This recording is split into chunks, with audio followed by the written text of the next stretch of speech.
Health and Human Services. Recording in progress. Welcome everyone to the May 15th Health and Human Services Committee meeting. Changes to the agenda. The only thing that I have to add is that we're going to have a second presentation that's not listed on the agenda from about tobacco enforcement in Tompkins County, and I think in order to do that, I think after we do some preliminaries, we'll go to the Human Services Coalition, then we'll do whole health resolutions and presentation all at once, if that makes sense. Any other changes to the agenda anyone knows about? Okay, great. And there's no public comment, I believe, right? Okay, wow. For the chair's report, the only other thing I wanted to mention is that we've had to reschedule our June meeting due to the Juneteenth holiday. So the new date is Thursday, June 22nd from 2 to 4. Okay, next up is County Administrator report.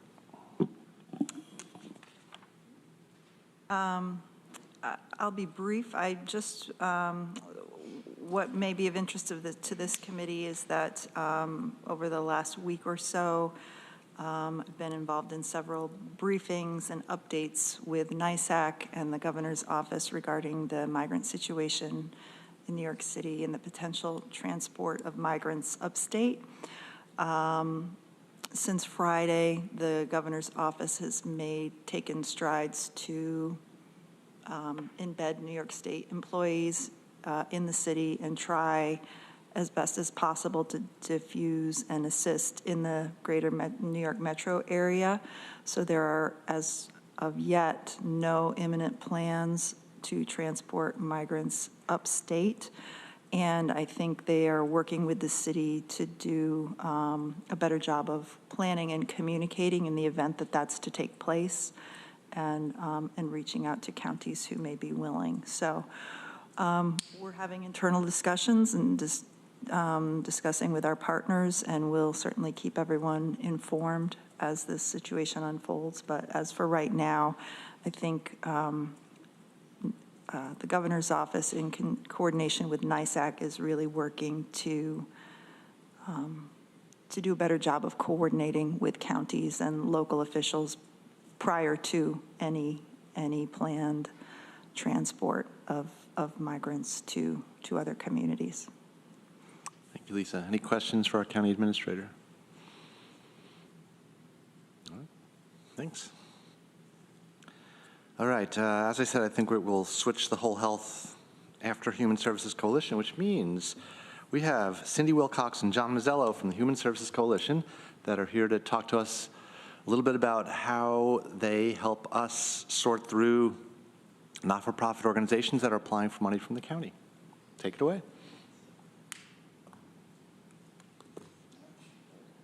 Thank you, Dan.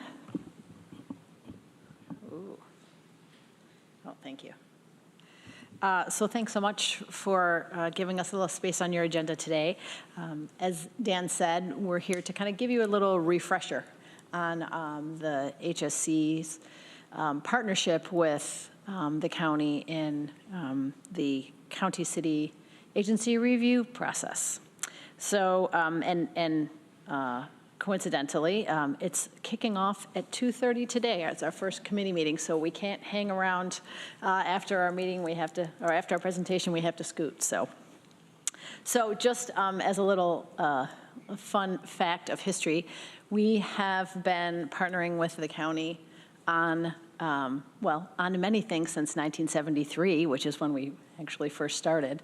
But we have been partnering with the county on the agency review process since 1975, so like decades of partnership. So, you know, it's evolved, of course, but we really do appreciate the partnership and the longstanding relationship we have in this area. Whoops. There we go. So this is just our agenda today. I'm going to kind of review just a quick mission and vision refresher on HSC.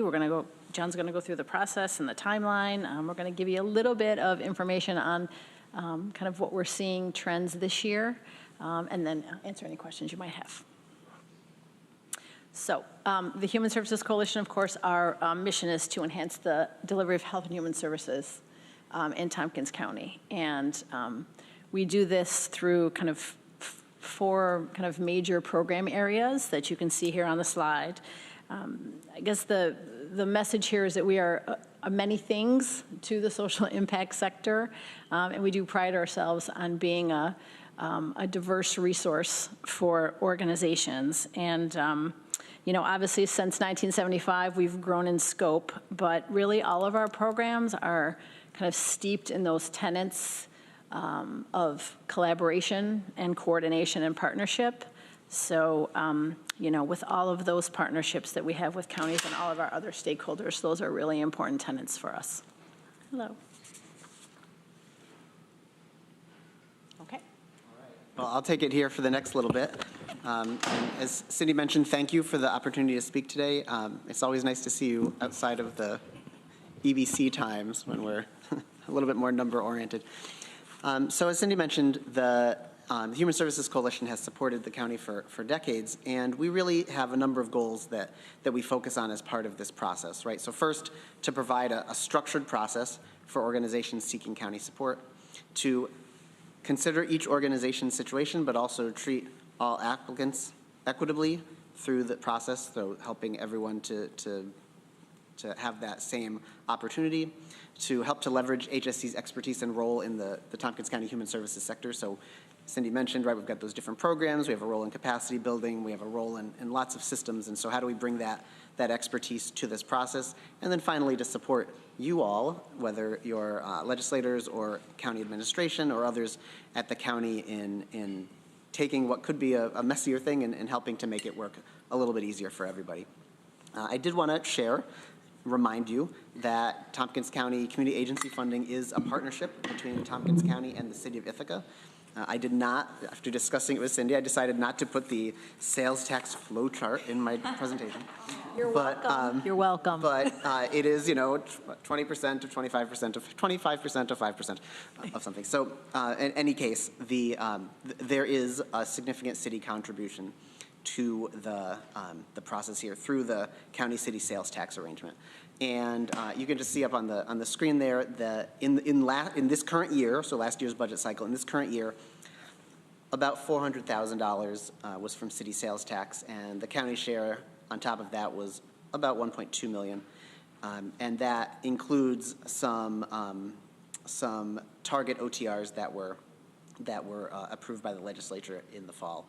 There was also some one-time over-target funding in there as well, but you can kind of see the breakdown, and those numbers include both the community agencies and OAR, which is one of the community agencies, but is funded slightly differently through the city sales tax arrangement. They have a smaller share relative to the amount of funding that they receive. So this is not only a staff project. This is something that we really do in partnership with what we call our City County Funding Review Committee or our Citizens Review Committee. And we've assembled a committee that we try to keep fairly stable over the years, though there's always change. But it's really a group of folks who's got long time experience either as volunteers, board members, government and public sector, philanthropy, education, a really strong group of folks who understand the social service, human service systems in the community, have been part of this community for a long time, or who are making their mark now and maybe haven't been around quite so long, but really a knowledgeable group of folks to help to consider this and think about, you know, what kinds of recommendations might they make to Lisa and to you all, and think about, you know, what the impacts of that might be. I cannot say enough about this group. As Cindy mentioned, you know, we have our first meeting today. They will, over the next 4 weeks or 3 weeks, meet for about 22 hours together. And that's not counting the time they'll spend reading each application, considering the preparation for the next meetings, considering their deliberations and recommendations themselves. So we're talking about many, many hours of volunteer time that these folks are putting into helping to support this process. So just a shout out to them.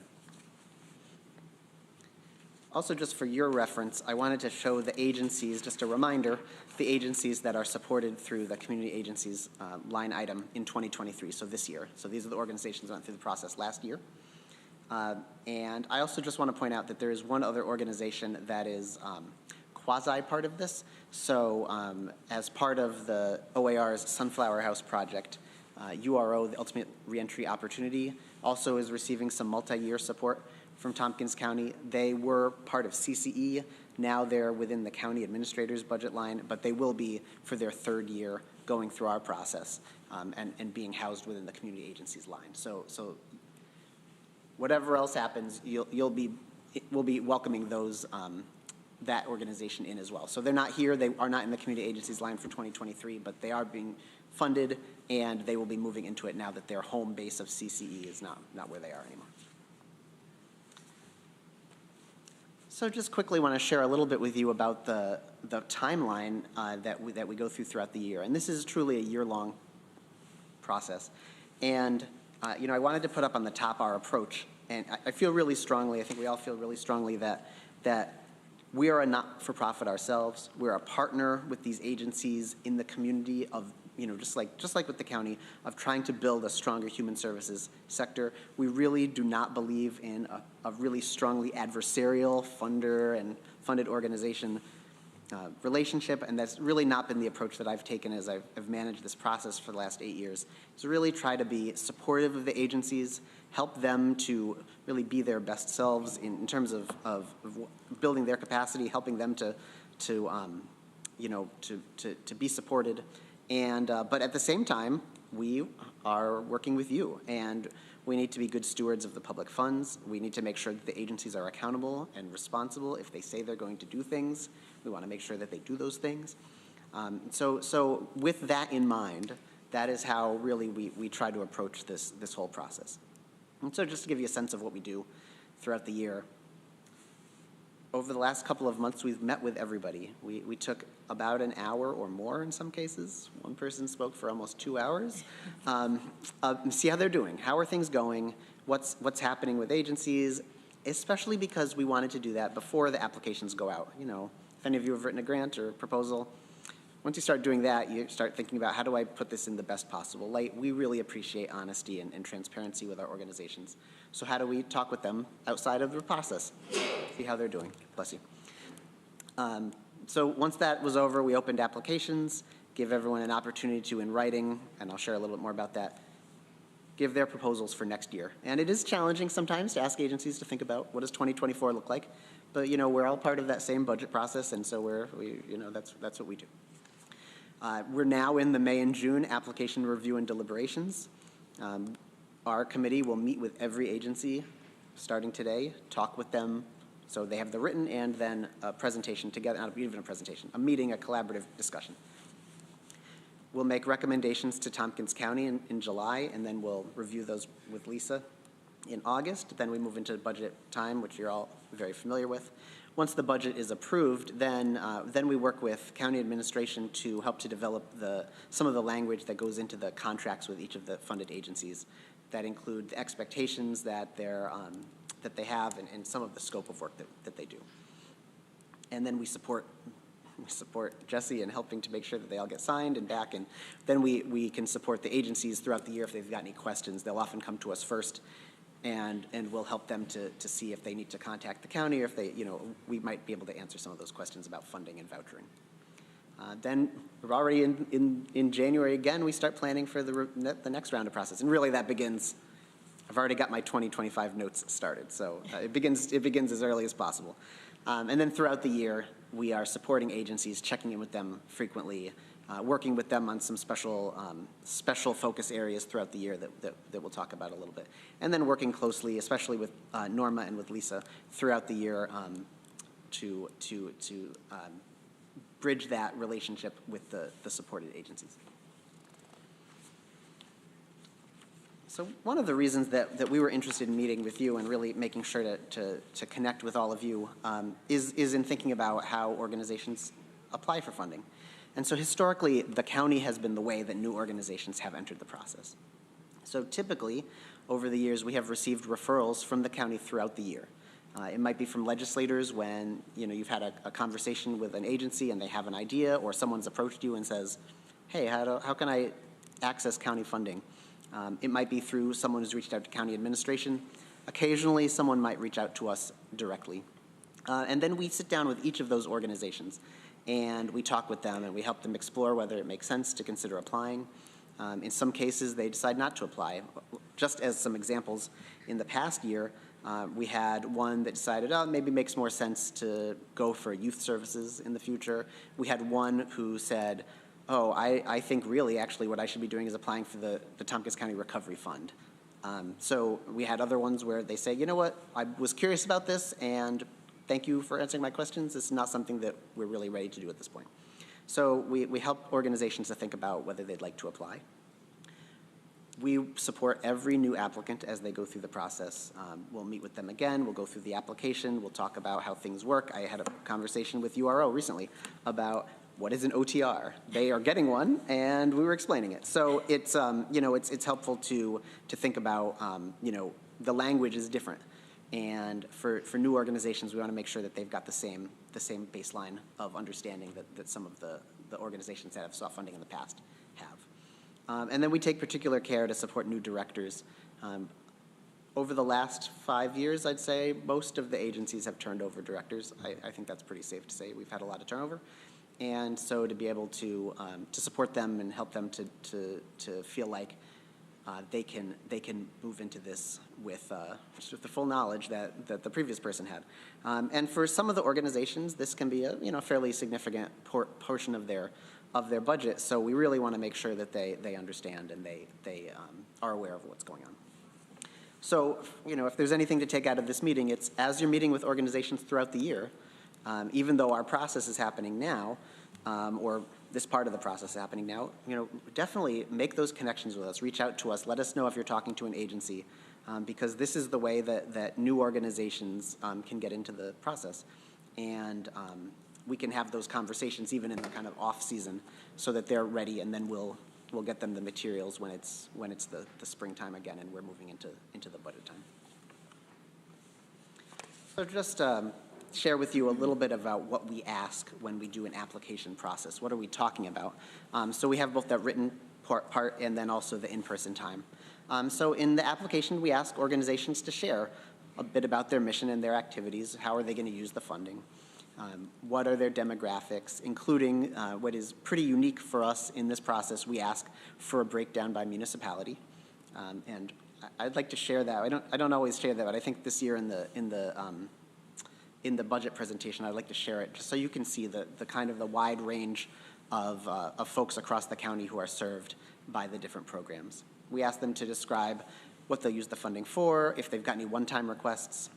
We can talk about what those are.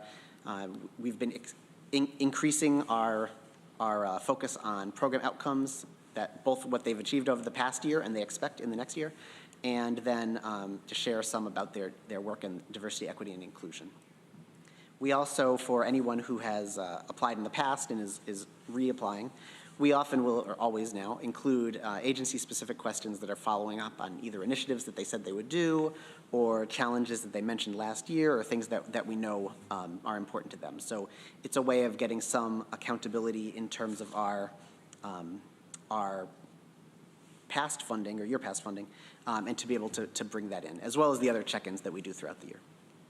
We also ask for financial documents, their budgets, their income statements, balance sheets, confirm that they are getting their books audited or reviewed, and also confirm that staff are paid a living wage, which is critically important for the county.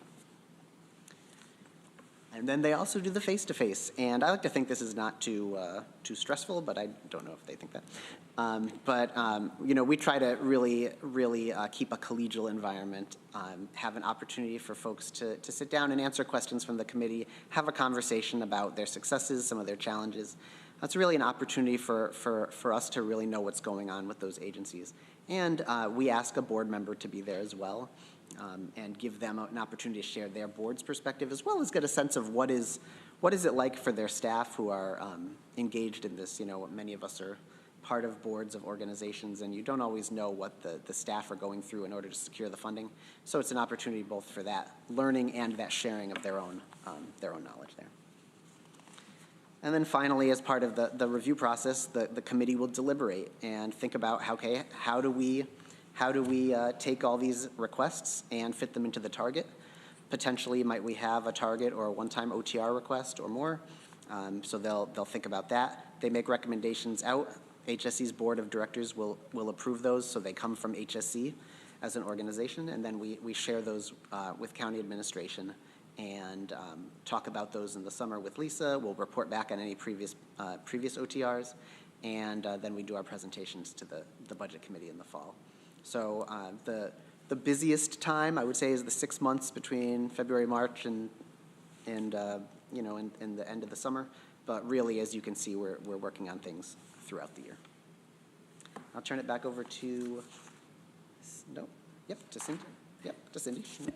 To wrap us up here. Okay. So John mentioned a couple of these things in his presentation, but HSC does work with the agencies throughout the year to try to support them as they work through operations and things like that. And of course, kind of specific to the county funding process, vouchering, et cetera. But we also, it's important to us to support them in their capacity building, because that is obviously part of what we do for many organizations, specifically, of course, for those that are funded through the process. And, you know, things come up, right? They need assistance, they need resources, they need consulting of some sort. So not only are we kind of the funders, but we are also the, you know, kind of making sure that they are doing what they need to do to, you know, meet the accountability and responsiveness as really critical human services in our community. So, and this year, we actually are focused on the areas of kind of performance measurement and kind of data management around really measuring the success of programs. We've seen over the last couple of years, we keep asking in all the different ways on the applications, and we're not quite getting to it. And you know, you've heard the phrase, you know, if you can't measure it, you can't manage it. So we really want to try to build that capacity. You know, we do have a data specialist on staff now, thanks to support from the county, that we can deploy to kind of help folks put these infrastructures in place so that you have very rich information about the success of the programs and the opportunities for improvement. You know, data is important for transparency and improvement as well. So we're going to be working a lot with the agencies this year on that. And then we get calls all the time. Like, I'm on the phone often with folks just kind of troubleshooting and helping them through things. And I did see Susan taking a picture of the slides. We will definitely share the slides with you. You'll have the full set. You're welcome. Okay. Oh, thank you. No, it's all right. Good. Because I would have forgotten to do that. So we want to share with you a little bit some of the themes that we're hearing this year in our meetings with each individual agency. Here are some of the things we've been learning. So it seems like the agencies are really finally starting to emerge from the COVID cloud. And I won't say they're fully stable, but they are more steady, you know, some kind of like more, what's the word I'm looking for? You know, kind of the expectations are a little more kind of normal, I guess. And, but workforce challenges continue. This is across every sector. We lost a lot of expertise and knowledge with COVID staff changes and retirements and things like that. And it's just more expensive now. The agencies that have invested in their staff, whether it's increased salaries or, you know, exploring different benefits, things like that, have worked. They've been able to recruit at the expense of some of the other, you know, monies that they would have used for other operational expenses. So it really does kind of amplify the importance of the county support for some of these organizations. So that continues to be a struggle. Volunteer recruitment, harder around especially those organizations that have used like retirees, for example, food pantries. A lot of those folks just haven't come back after COVID, so recruiting volunteers is difficult. Also volunteers even on the board governance side of things, it's been very challenging. I think some of that personally is kind of generational. New generations want to volunteer in different ways. So, those are kind of the things that we are going to try to support agencies in. Like, can we do workshops around, multi-generational volunteering and things like that? So, but yeah, that's become a challenge for them. Donations and fundraising are kind of across, kind of variable. Some organizations have seen an increase in donations, some have seen a decrease. Related to the workforce challenges, you all know that state funding hasn't kept pace with inflation, and that's just kind of leaving a gap from an operations perspective. It might cover salaries, but that's about it. And again, from a capacity perspective, I think some of the organization are poised for growth and they have great ideas and they want to do more things, but there are capacity limitations for them, whether it be staffing resources or financial resources or just expertise, a lot of, more responsibility kind of covered across fewer staff means more hats and less time to kind of step back, look up, and maybe even apply for a grant, because they just don't have time because they're doing other things. And then, of course, DEI, we talk a lot about that with our organizations, and that is also somewhat variable. What's not variable is it is definitely a priority for all the organizations, and I would say that a lot of them are in different stages of DEI at the moment, but they all really are making progress towards that. And that's it. That is the end of our presentation. So, does anybody have any questions for us? Yeah, thank you so much. It's like I sort of like knew I knew this, but like seeing the details and what you're doing throughout the years is very helpful and refreshing my memory. I just had one question, it was just a little unclear. So there's the board of folks who review the applications, they're meeting today, and then when they make their recommendations, your board also reviews it, or? Yeah, so that's right. I mean, I wouldn't say that our board is, typically doesn't adjust, but Right. it comes from HSC.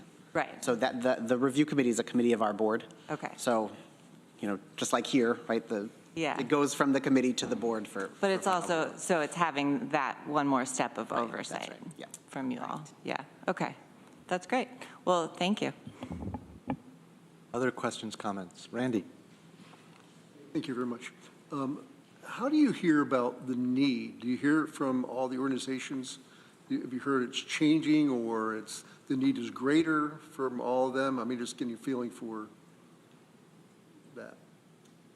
You mean the need for services? Yes. We kind of, again, in our kind of constant contact with organizations, we get that sense. Like a lot of times they'll call us for something and then we'll kind of dig a little deeper. And, I would say that the need for services currently is still high. We're just starting to review applications. And I think so far, I would say at least we have 4 this week. And of those 4 applications, I think all of them said that the need is either increased or at least staying the same. So it's definitely not decreasing, I can tell you that. You mentioned loss of experienced staff. I think it's happening everywhere. Yes. I don't know what the solution is to that, but I did read about one in Minnesota where they're calling all the retirees and hiring them back. Yeah. At part-time or consulting fees or 10 hours a week or, and making them companions with newer employees to mentor them, to teach them the skills and those kinds of things. I thought that was a neat idea. Yeah, that is a neat idea. And then the other one is volunteers. I mean, I'm hearing that from everybody, that people start volunteering, like the Big Boy and Big Brothers Sisters program, like 75 people on the wait list. Is there anybody that's paying people to volunteer? I mean, is that where we are now? I mean, how are we going to get people to, I mean, should there be a budget for somebody who's a big sister to say, you know, here's your budget, it's $100 a month or whatever, so they, because it's time commitment, and these people are waiting for a year to get in these situations. So I'm just trying, and that's just one example, there's many, but. There are some examples of not so much paying the volunteers, but paying for things that typically folks might have donated. So I'm thinking particularly of like volunteer driver programs, where in the past, you know, you were eligible to get, let's say, the IRS rate from the organization, but people just wouldn't claim it. You know, like feels weird to ask for it. So I know there's a particular program I know about where I think only about 50% of people claimed the mileage.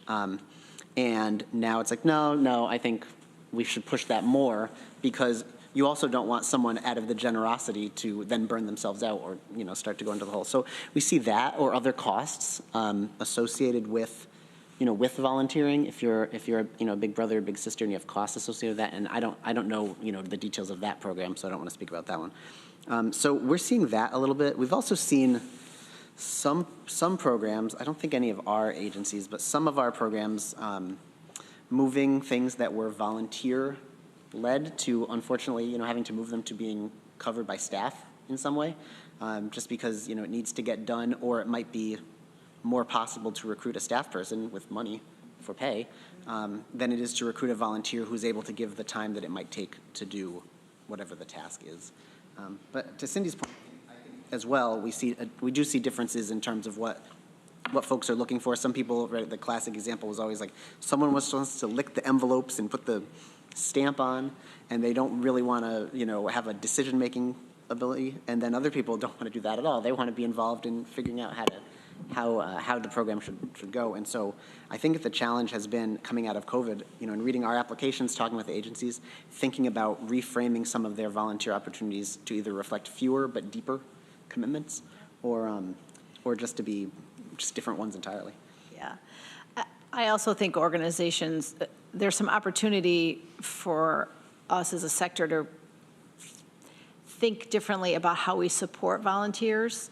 I think traditionally, like especially when it comes to kind of board governance and some of those decision-making areas, well, not even, I would say probably across the board, you know, if we want also to engage diversity in volunteerism, like, you know, do we need to provide childcare during their volunteer engagement? Do we need to, you know, provide food? Do we need to, whatever those things are, like we really have to, I think creatively about how to engage volunteers. And I do think it goes back to capacity. It's like we have to kind of invest a little bit of time and energy and effort into kind of figuring it out and understanding it a little more, and really maybe piloting some things. You know, to your point around paying volunteers, there is chatter about that. I know like in Seattle, they're piloting some of these kind of stipend-related activities around volunteers and board governance.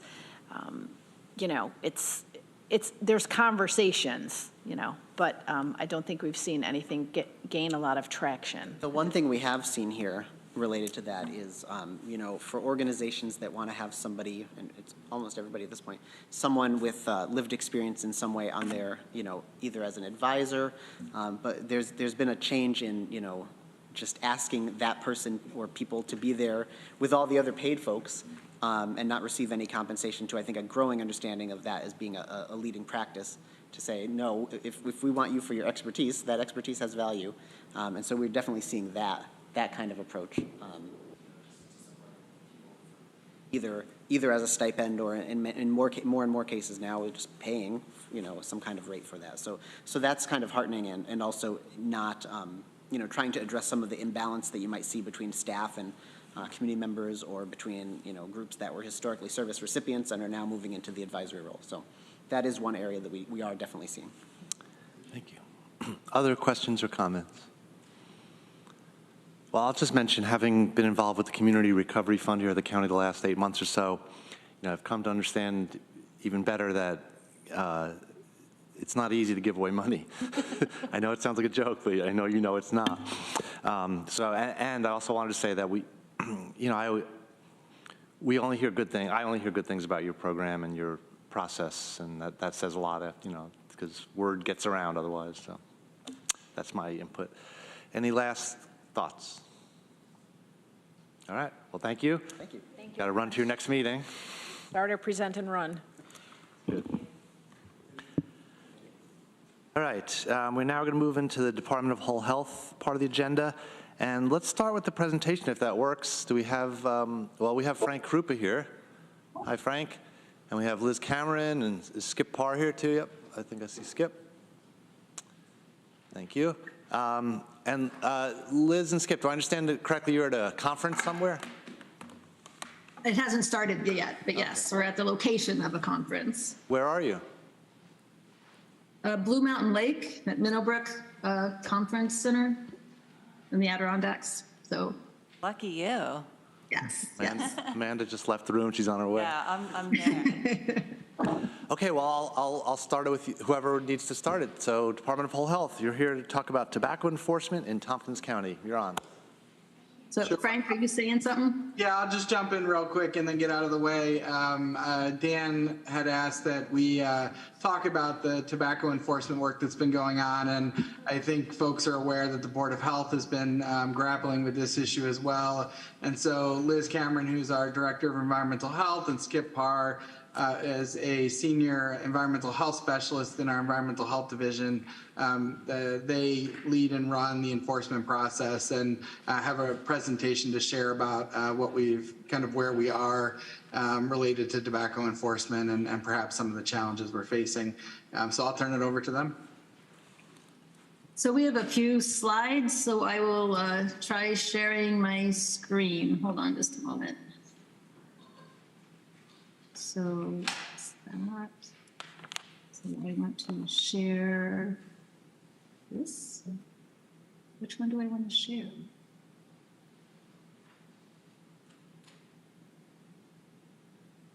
Hold on, I'm having some problems. Why doesn't it show up?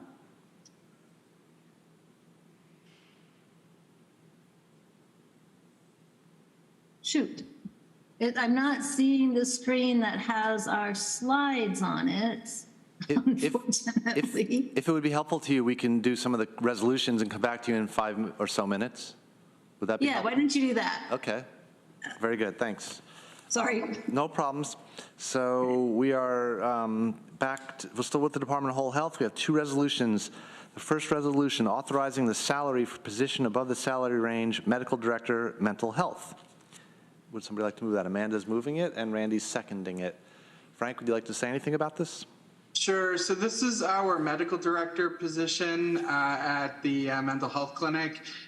We've been recruiting for a couple of years now. Dr. Lippert is our current medical director. He retired during COVID, and he has come back part-time because he knows, how much we need psychiatrist service. And one of the challenges that we're facing, his salary is currently redlined, and traditionally the process has been redlining of salaries is associated with an individual and not a position.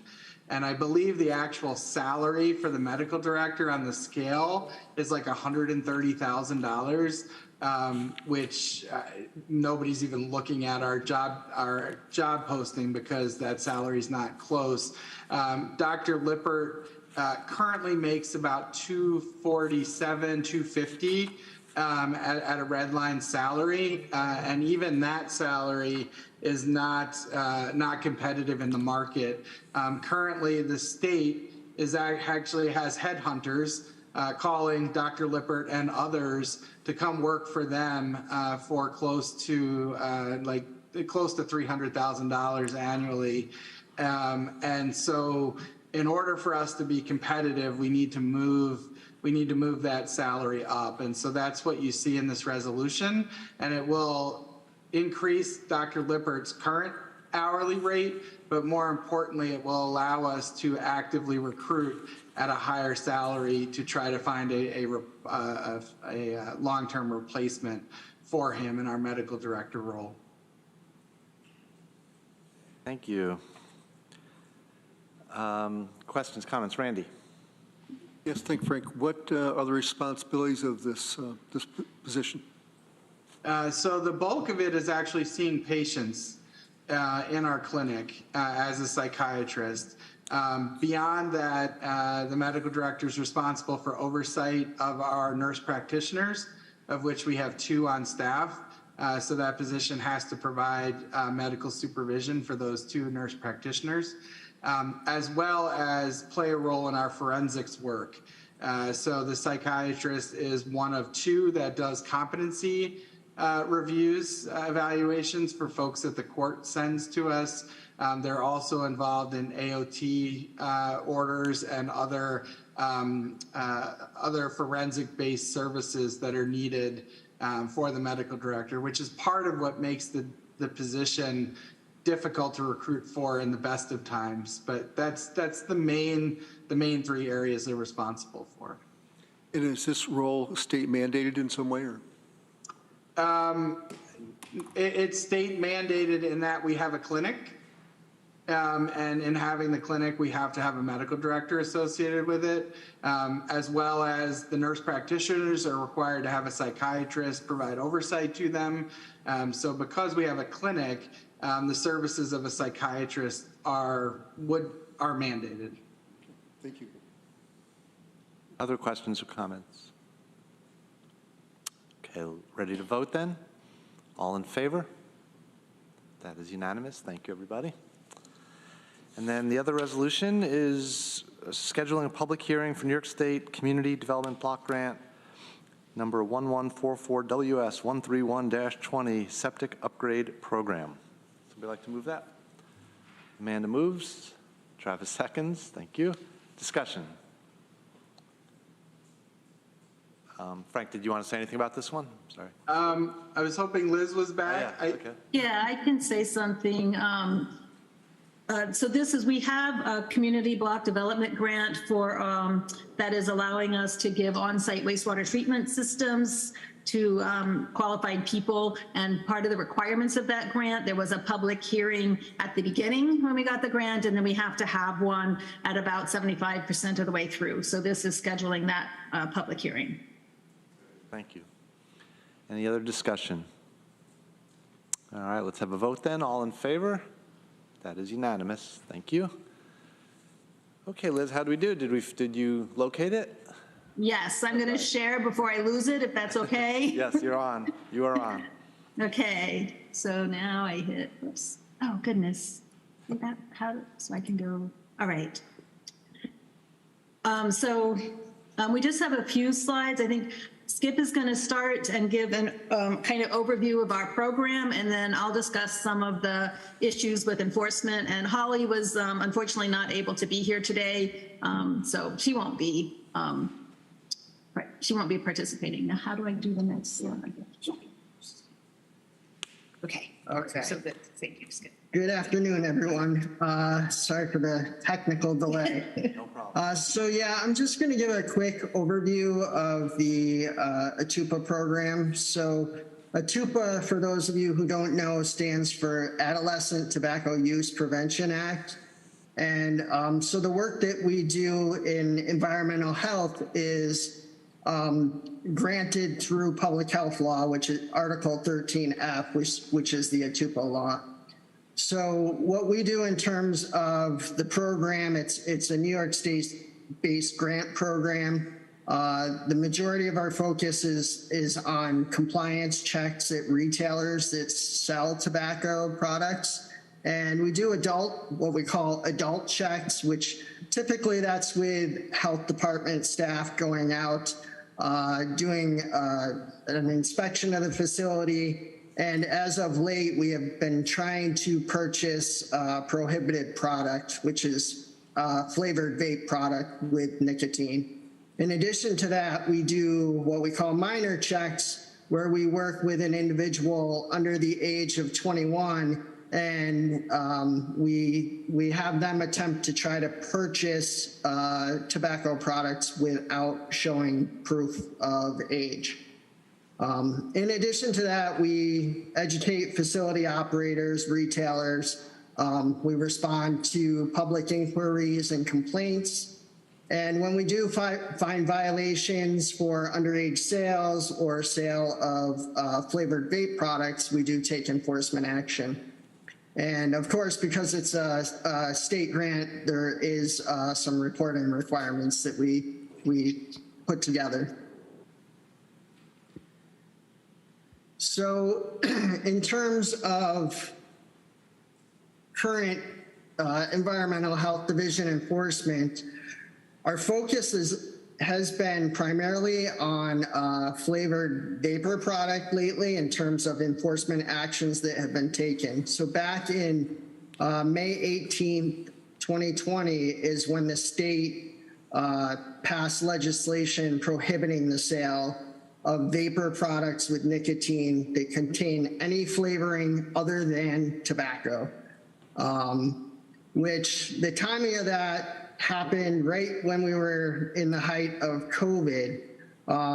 So we had to scale back our inspections, and because of the shutdown and other activities, and we took a complaint-based approach for performing inspections. So for example, if we got a complaint that a retailer was selling to a minor, then we would make arrangements to go out to do an inspection.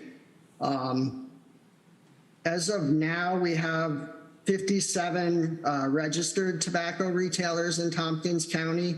That number changes throughout the year depending on facilities opening or closing, so that can be a moving number. And since 2021, we have taken 14 retailers to enforcement for either underage sales or sales of flavored vapor product. So this slide covers the results of enforcement actions that we have taken in the last couple years. So our penalties have ranged from $550 to over $70,000. It has resulted in one retailer that was referred to New York State Department of Taxation and Finance for suspension of their registration. There's one retailer that we believe our enforcement action probably prompted the closure, along with the prohibition on flavored vape has closed. And then in terms of results of enforcement actions, we've had 4 retailers that have not continued to offer flavored products for sale as a result of the initial enforcement action. And then we've had 12 retailers that have not offered flavored products to minors following an enforcement action. In terms of penalties that have been paid, 7 retailers have paid the penalties assessed by the Board of Health or have set up a payment plan to make those payments. And then we've had 4 retailers that have not submitted any penalty payments to date. Okay, so I'm going to turn it over to Liz now. So this is I'm going to summarize some of the enforcement issues and challenges that we have had with this program. one of the things is that in New York State, the retailers are allowed to sell these products online out of state. So having possession of the prohibited products is not itself a violation. It is only if they are offered for sale or actually sell them. So this has put us in the position of having to actually try to purchase them to determine if they do have these prohibited products and are offering them for sale. And as our program has, as the retailers have realized what we're coming around and these products are prohibited, some of them they simply don't have them visible even if they have them. So it is harder to ascertain when the retailer does have the products. The penalties for the prohibited flavored vapor products are $100 per product. So if we're not seeing any product, then we have very limited, there's very limited financial penalty that we can impose on the, or assess to the retailers. And from an administrative perspective, we use a database that's set up, I think, by New York State DOH with DTF, some combination of that, and it is, the facilities are not consistently in the database, so it's that can be a challenge. It makes it more administratively intensive. The inspections themselves are very resource intensive. We're no longer just going out to a store as in a normal adult check and trying to check their signage, make sure everything looks good. Now we're having to send people out to, actually try to purchase them, and the whole, and since we're having more enforcement, the enforcement process is also very intensive at the local level. The facilities that are not in the database, that means we have to kind of like enter those facilities. So that's another administrative challenge and resource issue for us. And then because we're actually trying to purchase the prohibited flavored vapor products, anytime we purchase it, we're revealing ourselves to the retailer. So our inspector anonymity is also more of a challenge. So getting away from the challenges at the local level, our enforcement process takes months. We go through kind of like a stipulation, if they sign that, to a draft resolution on some of these. If they won't sign the stipulation, or because of the magnitude of the enforcement, if we're shutting them down, or if the fine is significant, we have an administrative hearing. It goes to our Board of Health to issue the final resolution. And then when we have, they get points or violations assessed to them, that goes to New York State DOH, who then also sends them, like if it's a referral for a revocation or a suspension of their license, then that ends up with New York State DTF to actually revoke or suspend their license. Another issue we have had is that facilities seem to be able to get a registration with a new name at the same location.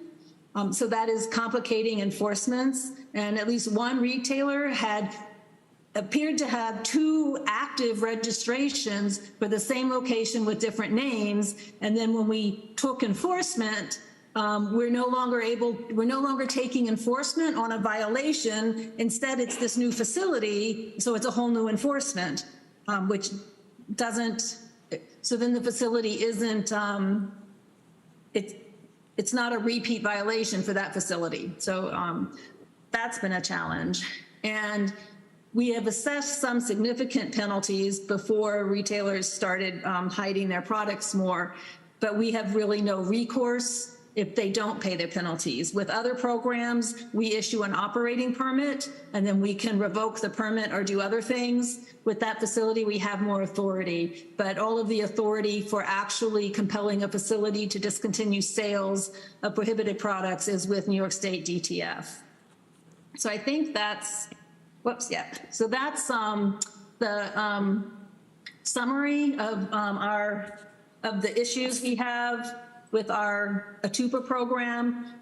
We are looking at some other potential options. Like Cayuga County has a local registration requirement. They haven't found that very effective. So if we are with Holly's assistance, we are looking into that option, see if we want to pursue that, but we would have to have the ability to actually compel the facility to stop sales or close. But I think that's it. Did I miss anything? Yeah. So are there any questions? Andy? Are the fine, the amount of the fines that turned by Tompkins County or New York State? The penalties are set by law. So for the sale of flavored vapor products, it's $100 per product. And then there is a surcharge as well. I think that's $250. If it's a sale to an underage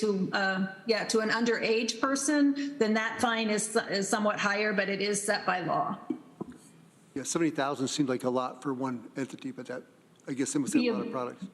We observed a lot of product on multiple times, I think. In speaking to a local school, cigarette use is very low, but vaping and marijuana is pretty high at the school level. This is related, I think. So I realize that I guess there's a loophole for sticker shops that sell marijuana, or I'm sorry, sell stickers and give away marijuana. And I don't care about that necessarily, but I think we're losing tax revenue.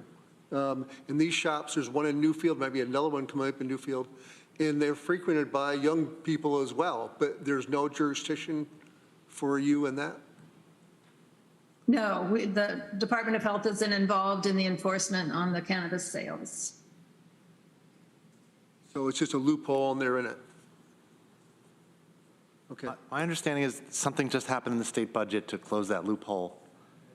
Maybe there'll be another loophole opening up, but that's my understanding. Yeah, the enforcement on cannabis right now is all through the Office of Cannabis Management at the state level. We don't have any local authorities. Okay, thank you. Other questions or comments? Well, thank you. It's really interesting.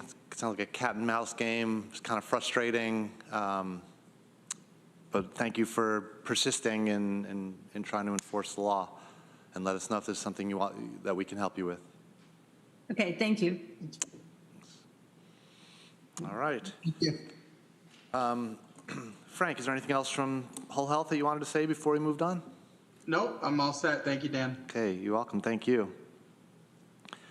All right, we are now up to departmental updates. So let's see who we have. J.R. Claiborne, Veteran Services.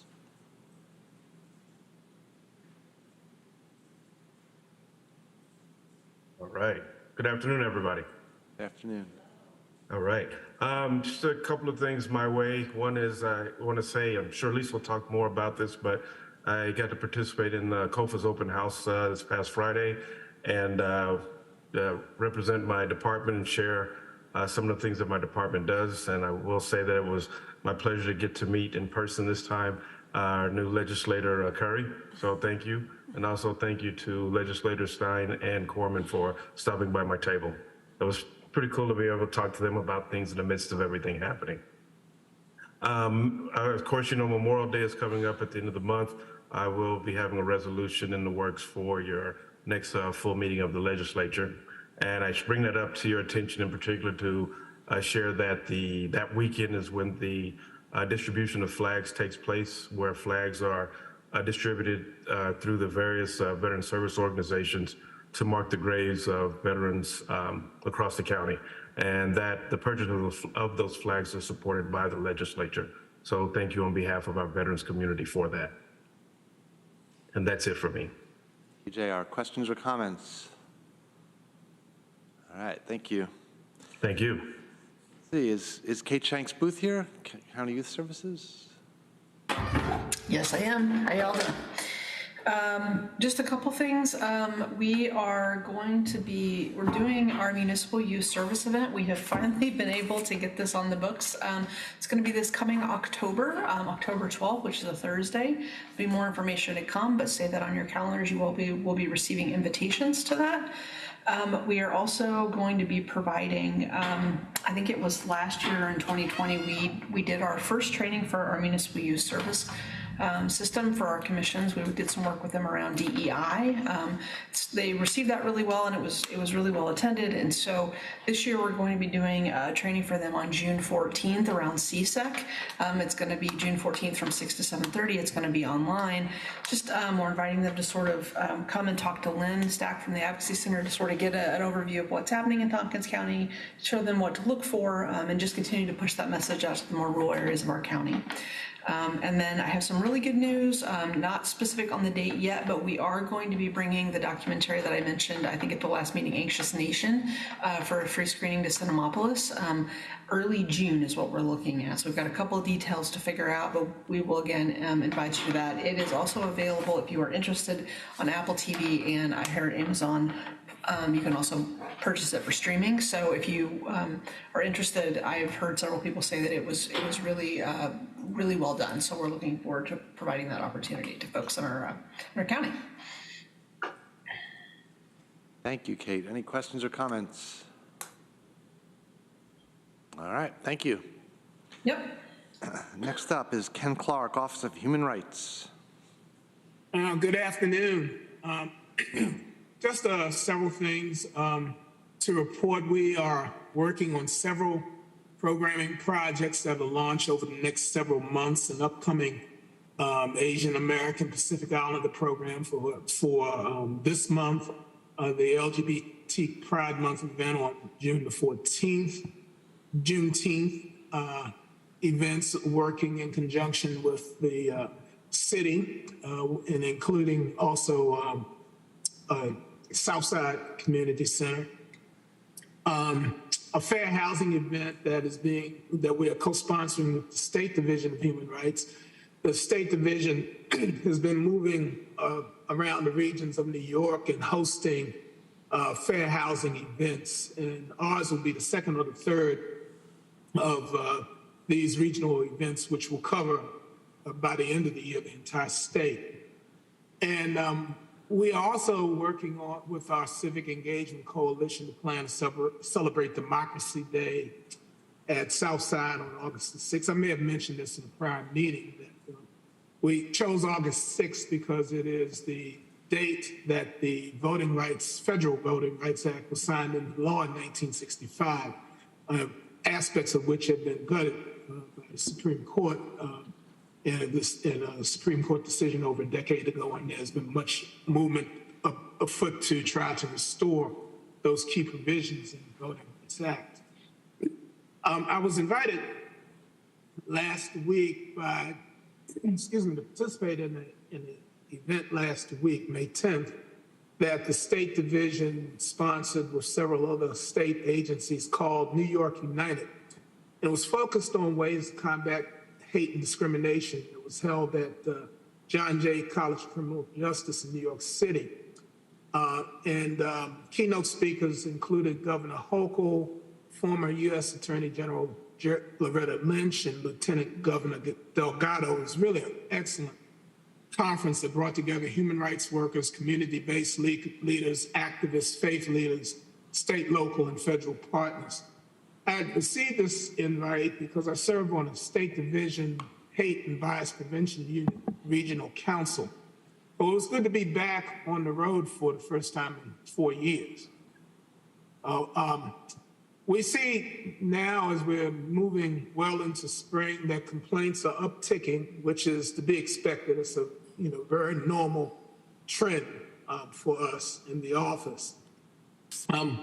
And lastly, just as a side note, but I think it's important just so that you know, OHR will no longer be filing complaints with the State Division on behalf of complainants.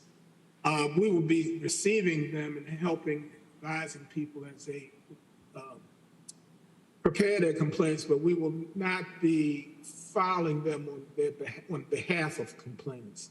The State Division has advised us to guide, complainants to file directly to the division, which they can do either by U.S. mail, by filling out fillable complaint forms online, or by printing off and then sending the complaint as a PDF. This assistance that we provided was basically a remnant of the practice OHR engaged in when we had a memorandum of understanding with the state, which lasted from 1981 to 2008. The MOU empowered OHR to do additional investigations of complaints, recommend to the state whether probable cause of discrimination should be found, and sent the complaint on behalf of the complainants. So we no longer need to do that, and so we will abide by that dictum. That's our report. Thank you, Ken. Are there questions or comments? I wanted to ask, what are the nature of the, you said there's an uptick of complaints and that's normal in the spring. Like what are some of the categories of complaints we see an uptick in the spring of? Well, they're pretty much predominantly the complaints that we get year long. I mean, the predominant complaints we get are related to housing and employment. Almost invariably, excuse me. There are some employment complaints that we refer to other agencies because they don't really involve discriminatory behavior, or at least discriminatory behavior is not sufficiently documented by the individuals. So, but it's primarily what we see are housing and employment complaints. All right, well, thanks. Next up then is Lisa Monroe from the County Office for the Aging.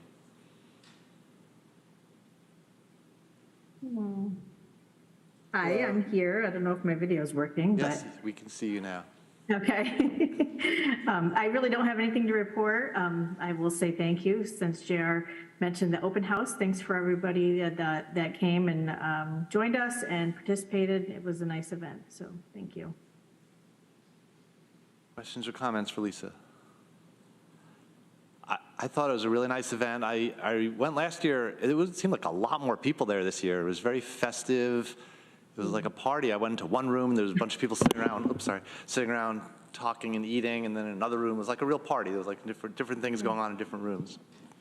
Well, thanks for coming. I appreciate it. Okay. Any other questions, comments for Lisa? All right. Next up, Kit Kephart, Department of Social Services. Hi. Can you guys see me? Okay. Yes. So I don't have much. We continue to see retirements and turnover in staff, but we've seen some increases in our applications. Thanks to all of you who have been talking up the employment opportunities. I think that's really helping. So we're doing interviewing, and I think DSS can really resonate with what, some of what Cindy from the Human Service Coalition was talking about in her presentation. We're really busy serving people and trying to keep up while the newer staff that we've been hiring are getting trained and up to speed. So I don't really have other topics today, but we're keeping things going and meeting needs. And sometimes these days it feels like that's an accomplishment in and of itself. So that's kind of where we're at right now. Thank you. Questions or comments for Kit? Okay, well, thank you. Thanks, Dan. Next up is minutes approval. Can somebody move the April 17th minutes, please? Susan moves. Amanda seconds. Any discussion? All right, let's have a vote. All in favor? That is unanimous. Are there any committee member liaison assignment reports or other comments? Okay. Any other business to take care of today? Going once, going twice. Okay, we are adjourned. Thank you, everybody.